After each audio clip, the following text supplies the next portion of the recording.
Hello students, today we are going to discuss chemical kinetics। बच्चों chemical kinetics जो है academic view से और कॉम्पिटिटिव व्यू से भी काफ़ी इंपॉर्टेंट है। इसमें जो भी नीट और जेई से भी क्वेश्चंस अच्छे आते हैं न्यूमेरिकल्स। ठीक है बेटा, तो आज हम चलिए डिस्कस करने जा रहे हैं केमिकल kinetics। तो केमिकल kinetics होता क्या है? सबसे बच्चों पहले हम यहाँ आएंगे कि केमिकल के बारे में पढ़ेंगे। केमिकल काइनेटिक्स, तो केमिकल मतलब होता है, क्या होता है? Chemical reactions. कि ये क्या होता है बच्चों? ये होता है आपका केमिकल, ये होता है बेटा, हम इसको कहेंगे कि ये होता है आपका केमिकल रिएक्शन। राइट। अब आते हैं, इसकी बात करते हैं कैनेटिक्स। ये आपका वर्ड किससे लिया गया है? कैनेसिस से। ठीक है ना, KINESIS। इसका मतलब क्या होता है बच्चों? इसका मतलब होता है, हम कह सकते हैं ये होता है रेट, कह सकते हैं रेट, या हम कह सकते हैं स्पीड भी इसे हम बच्चों बोलते हैं। एक तरह से देखा जाए बच्चों, जो ग्रीक वर्ड में लिया गया, यानी ग्रीक वर्ड में हम कह सकते हैं, ग्रीक वर्ड में इसका मतलब क्या होता है? मतलब किनेटिक्स का मतलब क्या होता है? मूवमेंट। क्या होता है बच्चों? मूवमेंट। ये बच्चों इसका होता है ग्रीक वर्ड में मूवमेंट। ठीक है ना। एक तरह से बच्चों हम ये कह सकते हैं कि ये केमिकल किनेटिक्स केमिस्ट्री की एक ऐसी ब्रांच है जिसमें हम रेट ऑफ रिएक्शंस का क्या करते हैं? स्टडी करते हैं। जब रेट ऑफ रिएक्शन होता है तो उसका इफ़ेक्ट जो है टेम्परेचर भी होता है, इफ़ेक्ट पड़ता है उसके ऊपर, टेम्परेचर का भी पड़ता है, प्रेशर का भी पड़ता है बेटा, और कंसंट्रेशन का भी पड़ता है। ठीक है ना। तो हम इसी तरह से डिफ़ाइन कर सकते हैं।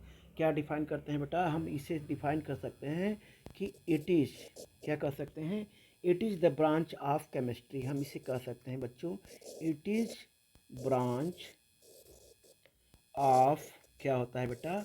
हम इसे डिफाइन करते हैं, it is branch of chemistry, है ना, जो विच डील्स, क्या करता है? ये डील करता है, विच क्या करता है बच्चों? ये deal with the study of, किसका? Reaction. Study of rate of reaction. किसका करता है? रेट ऑफ बेटा रिएक्शन कह लेंगे, रिएक्शंस। एंड कहेंगे बेटा हम यहाँ पे क्या करेंगे? Effect of temperature. इफेक्ट, ये क्या हो जाएगा बच्चों? इफेक्ट ऑफ बेटा हम यहाँ पे कहेंगे इफेक्ट ऑफ, क्या करेंगे बेटा? टेम्परेचर, है ना। इफेक्ट ऑफ टेम्परेचर बच्चों, यहाँ हम कहेंगे प्रेशर, और as well as concentration, as well as concentration of rate of reaction. तो ये है बच्चों रेट ऑफ, ये क्या हो गया बेटा? रिएक्शन। रिएक्शन को मैंने शॉर्टकट में से लिख दिया। ठीक है ना। तो ये हो गया केमिकल किनेटिक्स। तो इसे हम किस नाम से जानते हैं? केमिकल किनेटिक्स के नाम से। हम ये कह सकते हैं इट इज़ द ब्रांच, ये क्या है? It is the branch of, it is the branch. तो बच्चों क्या हो गया? It is the branch of chemistry. एक ऐसी केमिस्ट्री है जिसमें हम क्या करते हैं? स्टडी करते हैं जो स्पीड ऑफ रिएक्शन या रेट ऑफ रिएक्शन, और उस रिएक्शन का इफेक्ट क्या होता है, उस इफेक्ट कैसे पड़ता है? टेम्परेचर से भी जब रेट ऑफ रिएक्शन होता है तो हम ये कह सकते हैं कि टेम्परेचर भी उसका रहता है, इफेक्ट पड़ता है, प्रेशर का भी इफेक्ट होता है, और बेटा हम कह सकते हैं कंसंट्रेशन का भी होता है। तो इस तरह से हमने क्या किया बेटा? इसे हमने डिफाइन किया केमिकल कैनेटिक्स को। अब आते हैं यहाँ पर केमिकल कैनेटिक्स जो होता है, यहाँ पे केमिकल कैनेटिक्स बच्चों, ये बेटा केमिकल रिएक्शंस की बात करते हैं। यहाँ पे आ जाइए, केमिकल जो बच्चों यहाँ पे होते हैं रिएक्शन, केमिकल रिएक्शन बेटा कितने तरह के होते हैं? तो सबसे पहले हम आते हैं बच्चों, ये क्या होता है? Very fast reaction. ये क्या होते हैं? वेरी फास्ट, या हम कह सकते हैं इंस्टेंटनियस। क्या कह सकते हैं बच्चों? इंस्टेंटनियस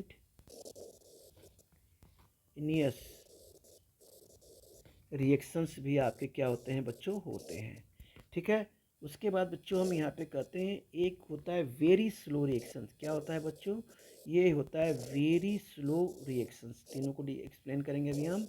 और इसके बाद ये बेटा क्या होता है? Moderate reactions. यानी कि केमिकल रिएक्शंस कितने तरह के होते हैं? 3 तरह के होते हैं, 3 टाइप्स के होते हैं। मॉडरेट, ये होता है वेरी फास्ट और instantaneous reaction. Very slow reaction, ये क्या होते हैं बच्चों? वेरी स्लो रिएक्शंस, या हम कह सकते हैं मॉडरेट और मॉडरेट और स्लो रिएक्शंस, ये होते हैं 3 टाइप्स के, ठीक है ना। अब बेटा हम आते हैं जो रिएक्शंस कुछ होते हैं, थोड़ा सा हम बता दें आपको कि रिएक्शंस कुछ होते हैं वो फिजिबिलिटी होती है। आप हमको बता दें कि जो रिएक्शंस होते हैं, जो ये आपके रिएक्शंस होते हैं, है ना, उसमें क्या होती है बच्चों, फिजिबिलिटी। फिजिबिलिटी का मतलब ये होता है, फिजिबिलिटी का मतलब, तो बच्चों हम थोड़ा सा आते हैं यहाँ पे कि फिजिबिलिटी। तो फिजिबिलिटी का मतलब क्या होता है, फिजिबिलिटी देखिए इंपॉर्टेंट है, आपके एनसीईआरटी में शुरू में ही दिया गया है। यानी रिएक्शंस क्या होते हैं बच्चों, फिजिबल, या हम कह सकते हैं यहाँ पे फिजिबिलिटी। इसका मतलब ये होता है कोई रिएक्शन हो रहा है या नहीं हो रहा है। तो बेटा ये क्या है, इससे हम कह सकते एक तरह का पैरामीटर है ये कि कोई भी रिएक्शन फिजिबल है या नहीं। इसे हम आइडेंटिफाई किसे करते हैं, थर्मोडायनेमिक्स पैरामीटर से, जो डेल जी यानी गिब्स फ्री एनर्जी की हम क्या करते हैं, हेल्प लेते हैं। Del G Gibbs free energy आपने पढ़ा होगा। डेल जी क्या होता है, amount of energy available in a system to do useful work at a constant temperature and pressure. तो किसी भी केमिकल रिएक्शंस के लिए वैल्यू अगर जो डेल जी है ना, डेल जी क्या होगी बेटा, ये अगर निगेटिव होती है या हम कह सकते हैं या डेल जी यानी चेंज गिब्स एनर्जी क्या होता है, लेस देन जीरो होता है, तो रिएक्शन क्या होता है बच्चों, वो रिएक्शन जो होता है बच्चों स्पॉन्टेनियस होता है। क्या होता है, रिएक्शन स्पॉन्टेनियस होता है, ठीक है ना। ऐसे रिएक्शन क्या होते हैं, स्पॉन्टेनियस होते हैं। अगर किसी भी रिएक्शन में डेल जी क्या होगा बेटा, अगर जो ये पॉजिटिव होगा या डेल जी हम कह सकते हैं ग्रेटर देन जीरो होगा, तो जो रिएक्शंस होते हैं क्या होते हैं, रिएक्शन विल भी क्या होंगे आपके, वो होंगे आपके नॉन स्पॉन्टेनियस। क्या होंगे, नॉन स्पॉन्टेनियस। क्या होंगे बच्चों, वो होंगे आपके नॉन स्पॉन्टेनियस, ठीक है ना। तो इस तरह से होते हैं। दूसरा जो है तरीका है कि केमिकल इक्विलिब्रियम की हेल्प भी हम लेते हैं, जिसमें रिएक्शन के अमाउंट को प्रिडिक्ट कर पाते हैं कि वह रिएक्शन कितने अमाउंट में प्रोसीड होगा। यानी इसे हम कह सकते हैं कि extent to which a reaction will proceed can be determined from the chemical equilibrium। यानी इक्विलिब्रियम रिच तक पहुंचने में कितना समय टाइम लगेगा, हम रेट ऑफ रिएक्शन उससे क्या कर सकते हैं बच्चों, डिटरमाइंड कर सकते हैं। उससे हम रेट ऑफ रिएक्शन को क्या कर सकते हैं, डिटरमाइन कर सकते हैं। अब हमने जब यहाँ पे जो डिस्कस किया है बेटा कि ये वेरी फास्ट रिएक्शंस होते हैं, वेरी स्लो रिएक्शंस होते हैं, मॉडरेट रिएक्शन होते हैं, हम इनको क्या करते हैं बेटा यहाँ पे, चलिए थोड़ा सा एक्सप्लेन करते हैं। तो फर्स्ट नंबर हम बच्चों यहाँ पे लेते हैं क्या, फर्स्ट नंबर क्या है आपका, ये फर्स्ट नंबर ये है आपका वेरी फास्ट और इंस्टेंटेनियस रिएक्शंस। तो बच्चों हम यहाँ पर लेते हैं वेरी फास्ट कर सकते हैं, या हम कह सकते हैं और हम यहाँ पर लेंगे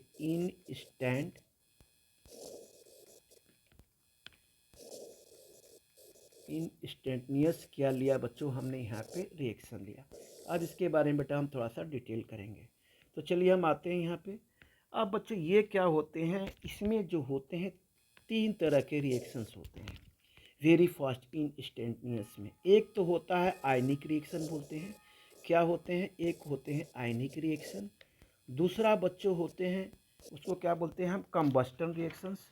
दूसरे रिएक्शंस क्या होते हैं बेटा, कंबस्टन रिएक्शंस। दूसरे रिएक्शन आपके होंगे यहाँ पे, हम कह सकते हैं क्या होंगे, कंबस्टन रिएक्शन। दूसरे होंगे आपके कंबस्टन रिएक्शन, ठीक है। तीसरे क्या होंगे आपके, तीसरे जो होंगे आपके एक्सप्लोसिव रिएक्शंस। क्या होंगे ये, एक्सप्लोसिव क्या होंगे बच्चों, ये रिएक्शंस। ये इसमें आयनिक रिएक्शन में 3 तरह होते हैं, ionic reaction, combustion reactions, explosive reactions. तो बच्चों हम आते हैं, सबसे पहले थोड़ा सा एक्सप्लेन करते हैं आयनिक रिएक्शंस। ये आयनिक रिएक्शन क्या होते हैं, बहुत ही फास्ट होते हैं ये आयनिक रिएक्शन। ये जो होते हैं हम अब इसको एक्सप्लेन कर रहे हैं। आयनिक बच्चों हम किस पर कर रहे हैं एक्सप्लेन, रिएक्शन। आयनिक रिएक्शंस क्या होते हैं, ये बहुत ही फास्ट होते हैं। यानी हम कह सकते हैं कि दीज रिएक्शंस इतने फास्ट होते हैं कि दीज रिएक्शंस हम कहेंगे कि इनको कंप्लीट होने में कितना टाइम लगता है, टेक अबाउट, हम बच्चों कह सकते हैं 10⁻⁻14 to 10⁻⁻16 सेकंड सेकंड फॉर किस में करते हैं, कंप्लीशन, यानी इतना समय इनको लगता है। जैसे यानी मात्र ये जो है 10⁻14 to 10⁻16 सेकेंड्स फॉर कंप्लीशन लगता है। इसे हम भी डिटरमाइन नहीं कर पाते। जैसे पहला रिएक्शंस क्या होता है बच्चों, पहला रिएक्शंस क्या होता है ये हम बता रहे हैं। इसमें हम लेते हैं जैसे सिल्वर नाइट्रेट, हमने क्या लिया बच्चों, ये हमने लिया बेटा सिल्वर नाइट्रेट लिया, प्लस हमने क्या ले लिया यहाँ पे, सोडियम क्लोराइड लिया। अब जब ये रिएक्शन होता है तो क्या बनता है, सिल्वर क्लोराइड बनता है, और क्या बनता है, ये सोडियम क्या बनता है, नाइट्रेट बनता है। ठीक है।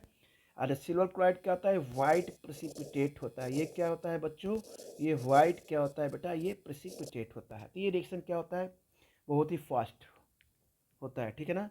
अब बच्चों दूसरा जो रिएक्शन होता है हम कह सकते हैं, हमने HCl लिया। अब बच्चों हमने क्या ले लिया यहाँ पर, सोडियम हाइड्रोक्साइड लिया। तो बेटा ये भी रिएक्शन बहुत फास्ट होता है, आयनिक रिएक्शन है। तो ये क्या बन गया आपका, सोडियम क्लोराइड बन गया। अब प्लस बच्चों ये क्या हो गया आपका, ये वाटर आ गया। थर्ड में बेटा हम ले सकते हैं रिएक्शंस, ये बेरियम क्लोराइड होता है बेटा बच्चों। ये क्या हमने ले लिया यहाँ पर, बेरियम क्लोराइड ले लिया, ये बेरियम क्लोराइड लिया। अब प्लस हमने डाइल्यूट सल्फ्यूरिक एसिड ले लिया यहाँ पे H2SO4। बच्चों यहाँ रिएक्शन कराया तो हमें क्या मिल गया, बेरियम सल्फेट मिल गया, और ये हमें क्या मिला है, वाइट प्रेसिपिटेट मिला। और इसके साथ बेटा ये हमें मिल जाएगा 2HCl। ठीक है। अब बच्चों हम आते हैं कि भाई देखिए आयनिक रिएक्शन हुए, हमने बताया था ना कि आयनिक रिएक्शंस होते हैं। ये हमने आयनिक रिएक्शन को एक्सप्लेन किया बेटा। अब हम आते हैं जरा यहाँ पे एक्सप्लेन करते हैं किसके, किस कंबस्टन रिएक्शंस के। अब आते हैं किस पर, कंबस्टन रिएक्शंस। ठीक है। आयनिक रिएक्शन। अब आते हैं बेटा कंबस्टन रिएक्शंस क्या होते हैं। तो बी पार्ट हम आ गए यहाँ पे, क्या है ये कंबस्टन रिएक्शन, क्या हो गया ये कंबस्टन, ये हो गया बच्चों रिएक्शन।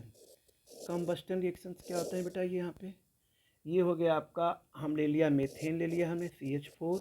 अब बच्चों हमने ले लिया ये 2O2 ऑक्सीजन लिया, तो हमें क्या मिल गया, ये CO2 मिल गया, और क्या मिल गया हमें 2H2O मिल गया, 2H2O। ठीक है ना। अब इसके बाद क्या होता है, कार्बन डाइऑक्साइड मिला, वाटर मिला, और यहाँ पे क्या होती है बच्चों, यहाँ पे एनर्जी मिलती है। ठीक है। और ये क्या होता है बच्चों, एक्सोथर्मिक रिएक्शन क्या होता है, एक्सोथर्मिक होता है। ठीक है ना। यानी कि एक्सोथर्मिक पता ही है आपको, हीट रिलीज करता है। अब बेटा हम ये आते हैं एक्सप्लोसिव रिएक्शंस। अब क्या आते हैं बेटा, एक्सप्लोसिव रिएक्शंस। अब आते हैं यहाँ पर एक्सप्लोसिव। तो ये एक्सप्लोसिव बेटा ये हो गए आपके रिएक्शंस। तो एक्सप्लोसिव रिएक्शंस में क्या होते हैं, इसमें हमने नाइट्रोजन ले लिया बच्चों, ये बेटा हमने ऑक्सीजन ले लिया, तो ये क्या बन गया आपका 2NO। ठीक है। और इसके बाद हमने क्या ले लिया, हीट। ठीक है ना। दिस रिएक्शन, हम इस रिएक्शन को क्या कर सकते हैं बच्चों, आसानी से डिटरमाइंड नहीं कर सकते हैं। तो यहाँ पे लिखेंगे दिस रिएक्शन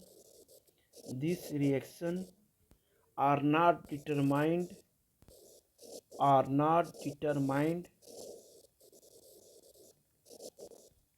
इजली। इस रिएक्शन को हम आसानी से क्या कर सकते हैं, डिटरमाइंड बच्चों नहीं कर सकते। राइट। तो बच्चों अब आते हैं very slow reactions. Very slow reactions क्या होते हैं बेटा, हम आ गए यहाँ पे, ये हो गया आपका रेट ऑफ वेरी फास्ट और इंस्टेंटेनियस रिएक्शंस। अब हम आ गए यहाँ पे, क्या आ जाएंगे बच्चों, वेरी स्लो रिएक्शंस। क्या आ जाएंगे बेटा यहाँ पे, हम यहाँ आ जाएंगे वेरी स्लो रिएक्शन। ये होते हैं आपके वेरी स्लो रिएक्शन। जो रिएक्शन इतने स्लो होते हैं कि हम उसे डिटरमाइंड नहीं कर सकते। उस रिएक्शन इतने स्लो होते हैं कि उसको होने में डे, मंथ और ईयर्स लग जाते हैं। तो हम यहाँ पर ये कह सकते हैं कि दीज रिएक्शन, क्या कह सकते हैं बेटा, इसे हम कह सकते हैं these reaction proceed very slowly क्या होते हैं ये, कह सकते हैं वेरी स्लोली, है ना, हम कह सकते हैं वेरी स्लोली, एंड मंथ्स हम कह सकते हैं, ये लग सकते हैं एंड डे एंड मंथ्स और ईयर्स। ठीक है बच्चों, इतने लग सकते हैं, या हम ये भी कह सकते हैं सीधे सीधे कि क्या लगते हैं, ये हम कह सकते हैं कि इसे डियर ईयर्स टू हम कह सकते हैं कंप्लीट होने में इसे लग जाते हैं, या हम कह सकते हैं ये इसे भी कह सकते हैं डे मंथ्स या ईयर्स क्या लग जाते हैं, ये कंप्लीट होने में आपके लग जाते हैं। क्या डे लग जाएंगे, मंथ्स लग जाएंगे, ईयर्स कंप्लीट होने में आपके ये लग सकते हैं। ठीक है, अब इसमें कौन कौन से होते हैं बच्चों, जिसमें से फर्स्ट क्या होता है, फर्स्ट जो हम ले सकते हैं यहाँ पे हम कह सकते हैं रस्टिंग ऑफ आयरन। ये जो रस्टिंग ऑफ आयरन है इसे भी क्या लग सकते हैं बच्चों, बहुत जो है लॉन्ग टर्म, माने बहुत लंबा समय लग जाएगा इसे, आप जो बहुत स्लो रिएक्शन होगा। किसी आयरन को आप बाहर रख दीजिए और इसमें एटमॉस्फेयर और ऑक्सीजन है, फिर सारी चीज़ें जो होती हैं, जो रिएक्शंस होते हैं रस्टिंग होने में, यानी एक फ्रेश आयरन को रख दीजिए, उसके रस्टिंग होने में कई साल लग जाएंगे। ठीक है ना, कई ईयर्स लग जाएंगे। अब आते हैं बेटा दूसरा, हम कह सकते हैं इसका एग्जांपल है कन्वर्जन ऑफ ग्रेफाइट। इसमें तो लाखों ईयर्स लग सकते हैं। कन्वर्जन ऑफ ग्रेफाइट, यानी हम ग्रेफाइट से डायमंड में कन्वर्जन हो सकता है, पॉसिबल है, लेकिन लाखों, बहुत लाखों साल लग जाएंगे। कन्वर्जन टू हम क्या कह सकते हैं बच्चों, डायमंड, क्या कह सकते हैं बेटा, डायमंड, है ना, डायमंड। अब बच्चों तीसरा एक रिएक्शन इसी में होता है जो कि बहुत स्लो होता है, ये भी हम कह सकते हैं कि हमने हाइड्रोजन लिया और हमने यहाँ पे क्या ले लिया, ऑक्सीजन का रिएक्शन कराया, तो हमें क्या मिल जाता है बच्चों, वाटर मिल जाता है। इसको ज़रा बैलेंस कर ले, ये हो जाएगा यहाँ पे 2H2 हो जाएगा और यहाँ पर ये हो जाएगा 2H2O। ठीक है ना, तो हम कह सकते हैं at ordinary temperature and pressure, हम कह सकते हैं एट यहाँ पे ऑर्डिनरी हम कह सकते हैं बच्चों temperature and pressure, right, ordinary temperature pressure. एक और एग्जांपल लास्ट ले लेते हैं इसका, वेरी स्लो रिएक्शन का, को ये हो गया CO प्लस बेटा हमने ले लिया 2H2, तो बेटा हम यहाँ पे क्या करते हैं एट रूम टेम्परेचर पे, ये क्या हमने ले लिया बच्चों, रूम टेम्परेचर पे, ये क्या बन जाता है आपका 2H2O, वाटर बन गया। So rate of reaction not determined easily, इस रिएक्शन को भी हम क्या कह सकते हैं, जितने स्लो रिएक्शन में जो वेरी वेरी स्लो रिएक्शन है हम इन्हें आसानी से डिटरमाइन नहीं कर सकते हैं, तो हम कह सकते हैं so rate of reaction not determined easily, not हम यहाँ लिख सकते हैं डिटरमाइंड बच्चों, ये होगा आपका इजली, हम आसानी से इसे डिटरमाइंड नहीं कर सकते। ठीक है ना, अब आते हैं बेटा मॉडरेट रिएक्शंस, किसकी बात करते हैं हम यहाँ पे, मॉडरेट रिएक्शंस की। अब आ गए हम यहाँ पे बात करते हैं मॉडरेट, ये होते हैं आपके मॉडरेट रिएक्शंस।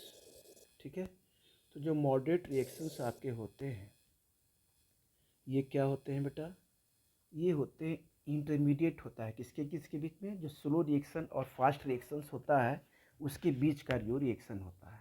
एक तरह से हम ये कह सकते हैं कि इंटरमीडिएट, क्या कह सकते हैं बेटा, इंटरमीडिएट, इंटरमीडिएट बिटवीन हम कह सकते हैं बच्चों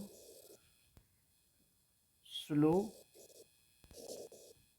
and fast reaction, slow and fast, ये हो गया रिएक्शंस, हम आर कॉल्ड कर सकते हैं बच्चों, इसे बोलेंगे मॉडरेट रिएक्शन। इसे क्या बोलेंगे, मॉडरेट क्या होता है ये रिएक्शंस। ठीक है ना, मोस्टली ये रिएक्शंस क्या होते हैं, मॉलिक्यूलर नेचर के होते हैं, क्या होते हैं, और इनके पास कोवैलेंट बॉन्ड होता है। ठीक है ना, तो हम यहाँ इस पॉइंट को लिख देते हैं कि मोस्टली जो होते हैं, मोस्टली हम कह सकते हैं कि these reactions are, mostly these reactions are क्या होते हैं बच्चों, ये मॉलिक्यूलर नेचर के होते हैं। किस नेचर के होते हैं ये?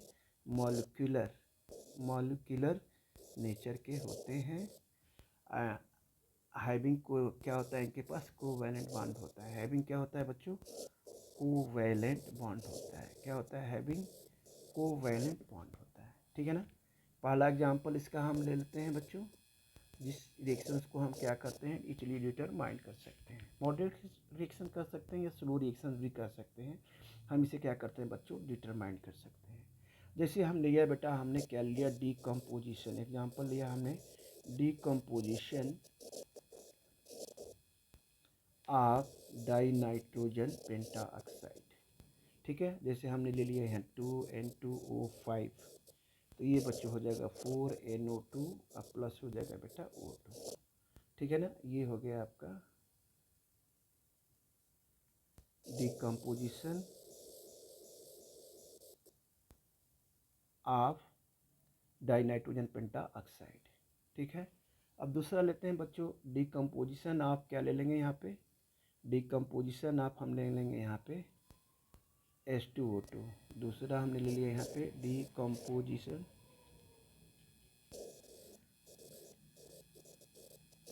Decomposition of hydrogen H2O2 peroxide. ये हो गया डिकम्पोजिशन ऑफ। ठीक है। अब बेटा इसमें क्या हमने ले लिया? जैसे हमने लिया हाइड्रोजन पेरोक्साइड H2O2, अब ये बन जाता है आपका 2H2O। इसे हम आसानी से डिटरमाइन कर सकते हैं। ये हो गया O2। अब थर्ड आता है बच्चों हाइड्रोलिसिस ऑफ एस्टर। क्या है ये? थर्ड। यानी एक तो दूसरा ये हो, पहला तो ये हो गया आपका फर्स्ट डिकम्पोजिशन, ये हो गया आपका सेकेंड, और थर्ड बच्चों हो गया यहाँ पे हम कह सकते हैं hydrolysis of ester. Hydrolysis of क्या हो गया? ये एस्टर।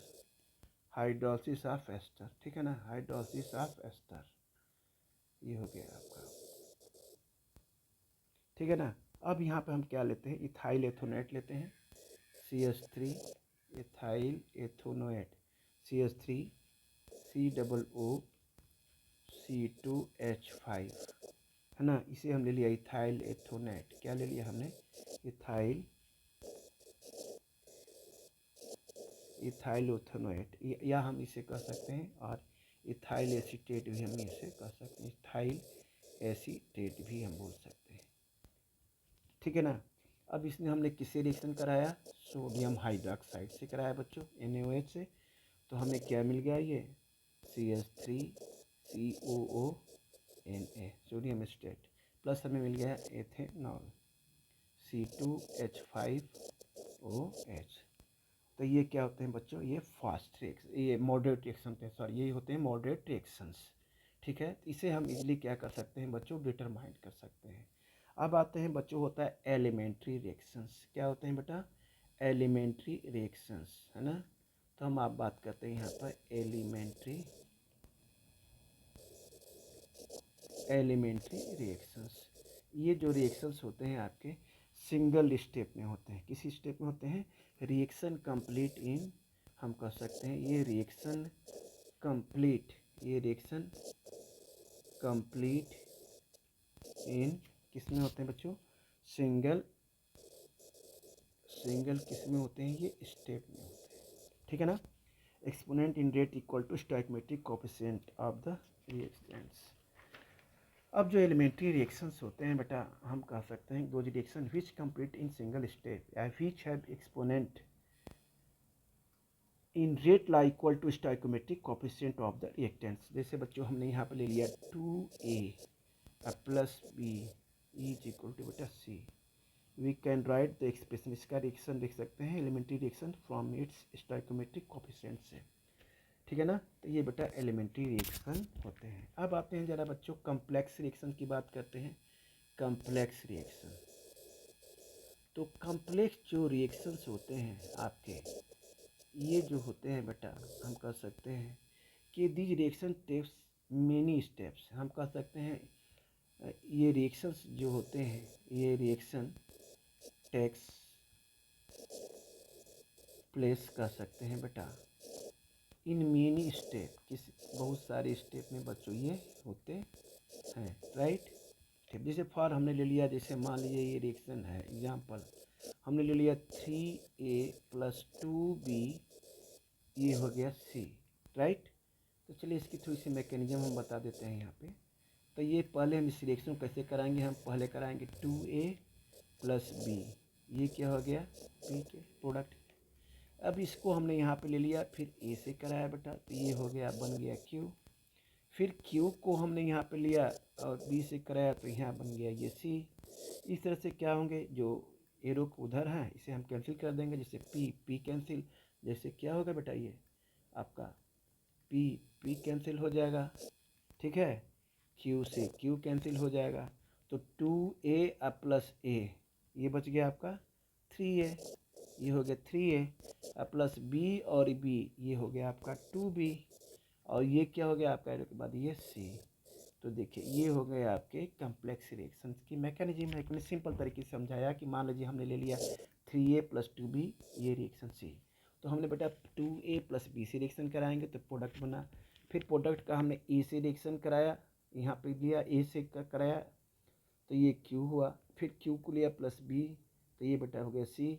इस तरह से अब इसे हमने P से P कैंसिल हो गया, Q से Q कैंसिल हो गया, तो 2A और A 3A, B 2B, और ये बेटा आपका C हो गया। इस तरह से कम्प्लेक्स रिएक्शन हो गए हैं, ठीक ना। इस रिएक्शंस को, जो एलिमेंट्री रिएक्शंस को है, इसे तो हम क्या कर सकते हैं, मेजर कर सकते हैं। We can write the expressions, हम इसका एक्सप्रेशन क्या कर सकते हैं बच्चों, इसका हम लिख सकते हैं इसका, बट इसका जो का ये इसकी रिएक्शन का, we can not write rate of expressions for the complex reactions, ठीक है ना। तो हम इस रिएक्शन को क्या करते हैं बच्चों, हम इसका एक्सप्रेशन क्या कर सकते हैं बेटा, हम इसे नहीं लिख सकते, ठीक है ना बेटा। तो ये हो गए आपके कम्प्लेक्स रिएक्शंस, ठीक है बच्चों। आगे वीडियो हम आपको नेक्स्ट, आगे का लेक्चर हम नेक्स्ट वीडियो में बेटा आपको हम क्या करेंगे, आगे बढ़ेंगे, ठीक है ना। तो आज इतना ही तक रखते हैं, जो एक इंट्रोडक्शन हुआ केमिकल कैनेटिक्स का बेटा, ठीक है। तो इसे आप अच्छे से कर लीजिएगा, फिर आगे बेटा हम इसमें कल फिर बढ़ेंगे, ठीक है बच्चों, ओके।